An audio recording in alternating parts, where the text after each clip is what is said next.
ঘরের দরজায় দাঁড়িয়ে ছোট্ট এই সূরাটি পড়ুন, আপনি আপনার ঘরের যত রকমের অভাব অনটন আছে সব অভাব অনটন দূর হয়ে যাবে এবং টাকা শুধু আসতেই থাকবে। বিশেষ হচ্ছে না মনে হয় না? টাকা শুধু আসতেই থাকবে। আল্লাহ রাসূল সাল্লাল্লাহু আলাইহি ওয়াসাল্লামের এক সাহাবীর পরীক্ষিত আমল, এই আমলটি যেই করেছে সেই ফল পেয়েছে। আমি কিছুদিন আগেও এক জুমায় হয়তো বলেছি দোয়াটা। এই যে আপনাদের এই কুমিল্লাতে এক লোক ওই দিন ধরে, লোকটা প্রায় মনে হয় 20 দিন না 25 দিন আমলটি করছে। লোকটা একদম চাক্ষুষ, আমার বাস্তব রিয়ালিটি দেখতে বলতেছি। এই লোকটা বলে, হুজুর আপনি একটা আমলের কথা বলছিলেন, ঘরের দরজায় দাঁড়িয়ে এই ছোট্ট সূরাটা আমি পড়ছি, ইনশাআল্লাহ 20-25 দিন পড়ছি।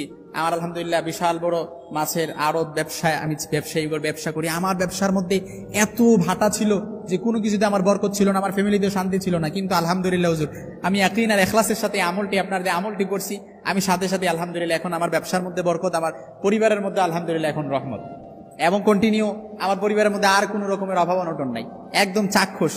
এই যে কিছুদিন আগে আমাকে বললো, এই জন্যই এই ঘরের দরজায় দাঁড়িয়ে ছোট্ট সূরাটি যদি আপনারা প্রতিদিন ইখলাসের সাথে আপনি 20 দিন 21 দিন কিংবা 40 দিন আমলটি করেন, কিংবা তার চেয়ে কমও করেন, আপনি দেখবেন ইনশাআল্লাহ পরিপূর্ণ ইখলাস, আপনার ইখলাস যত, ধারণা যত শক্ত হবে, আমলটা তত তাড়াতাড়ি কবুল হবে।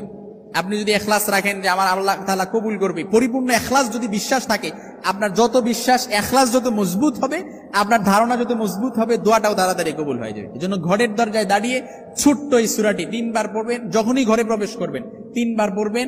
আমরা সূরাটি সবাই পারি, ছোট্টবেলা সূরাটি কবে মুখস্থ করে ফেলছি এমন কেউ নাই যে হুজুর এই সূরাটা পারি না আমি, এমন কেউ নাই, সবাই পারি।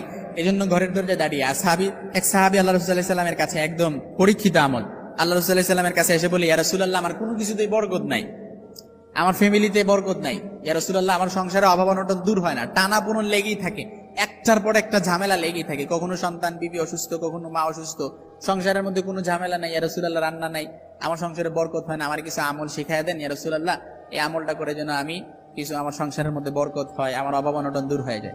আল্লাহর হাবিব সাল্লাল্লাহু আলাইহি সাল্লাম বললেন, যাও টেনশন করিও না, চিন্তা করিও না, এমন একটা আমলের কথা শিখায় দেব, আজকে যদি আমলটা করতে পারো, তুমি আমলটি যদি কন্টিনিউ করতে পারো, তুমি সাথে সাথে ফলাফল পেয়ে যাবে। তখন ইয়া রাসূল যখন এই আমলটি শিখাই দিলেন, আল্লাহ রাসূল সাল্লাল্লাহু আলাইহি সাল্লাম বলেন, তুমি যখনই ঘরে প্রবেশ করবা, তখনই তুমি ঘরে প্রবেশ করার পূর্বে তুমি 3 বার সূরাতুল ইখলাস, কুল হুয়াল্লাহু আহাদ আল্লাহুস সামাদ লাম ইয়ালিদ ওয়া লাম ইউলাদ ওয়া লাম ইয়াকুল লাহু কুফুয়ান আহাদ, এই যে ছোট্ট সূরাটা আমরা সবাই পারি, এমন কেউ না এই সূরাটা পারি না, সবাই পারি। এই সূরাটা পড়ে আপনি যদি 3 বার পড়ে যখনই ঘরের ভেতর প্রবেশ করবেন, 3 বার সূরাটা পড়ে প্রবেশ করবেন, তারপর আপনি কন্টিনিউ, কিংবা 7 দিন বলেন, 1 সপ্তাহ বলেন। ওই সাহাবী তো 1 সপ্তাহে আমল ওই সাহাবী 1 সপ্তাহে ফল পেয়েছে। 1 সপ্তাহ পরে ওই সাহাবী এসে বলে, ইয়া রাসূলুল্লাহ আপনি আমলটা শিখাই দিয়েছেন, আমি 7 দিন 1 সপ্তাহ আমল করছি, আমার ঘরে এখন এত টাকা হয়েছে, টাকা রাখার জায়গায় খুঁজে পাচ্ছি না আমি। সুবহানাল্লাহ বিহামদি। এই জন্য আমলটা করেন আপনি, এই যে পরীক্ষিত আমল, যেই আমলটি করেছে সেই ফল পেয়েছে। এই জন্য ঘরের মধ্যে যদি অভাব অনটন থাকে, বরকত নাই, রহমত নাই, সাকিনা নাজিল হয় না, সব সময় ঘরের ভেতরে টানাপোড়েন লেগেই থাকে, একের পর এক অশান্তি লেগেই থাকে, একের পর এক অশান্তি বিরাজ করে, এই আমলটি করে যখনই ঘরের ভেতরে প্রবেশ করবেন, ঘরের দরজায় দাঁড়িয়ে 3 বার এই ছোট্ট সূরাটি পড়ে তারপর প্রবেশ করবেন, নিমিষে আপনার ঘর থেকে অভাব দূর হয়ে যাবে, অশান্তি দূর হয়ে যাবে, পেরেশানি দূর হয়ে যাবে, বিপদ দূর হয়ে যাবে, আপদ দূর হয়ে যাবে, উদ্বেগ উৎকণ্ঠা সবকিছু আল্লাহ তাআলা দূরীভূত করে দিবে।